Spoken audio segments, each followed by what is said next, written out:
mom gave birth to me when she was 17. Yeah, I know how that sounds. From what I've heard, she used to sleep around so much in high school that she doesn't even know who my father is. But she eventually found out, and I can't believe this well-known former YouTuber is my father. As a woman in her teens, she was definitely not willing to raise a child. But my grandparents didn't allow her to get an abortion. As a result, she was forced to take care of me. She was the opposite of a good mother. If I was crying, she would put on loud music and pretend that didn't exist. There were nights when I had to go to bed hungry because she refused to breastfeed me and I wouldn't eat anything else.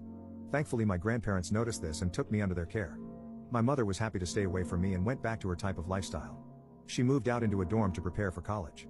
My grandmother took proper care of me at home, and my grandfather would take me to the park often. He had a surgery done on his hip, so he wasn't able to move that much, but always made sure to play with me. I consider them my real parents and will always be grateful to them.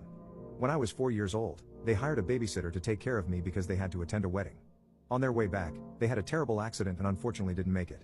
As a kid at the time, I didn't know that my life was about to become a living hell. I cried for days and days.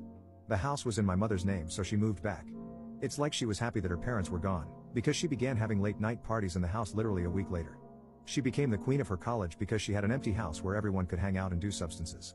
At that time, I still wasn't over the passing of my real parents, so I would cry violently in my room. Sometimes my cries would reach downstairs, and I guess her friends asked about it because she would barge into my room with anger on her face and put tape over my mouth. Then she would proudly say, "If you keep crying, I'll throw you out the window." So I would cover my mouth with my hands and cry with a muffled voice. I remember having to beg her for food because she would always be hungover. After a few months of this kept repeating, she became fed up with me and took me to another state. I was excited because I thought we were finally going to spend time as a family. Guess what she did? She left me on the front door of an orphanage and drove off. Little did she know that would be the start of her downfall. I thought I got left on the door of an orphanage, but it turns out some big African American man was taking care of me now. He gave me a cupcake and he was very nice.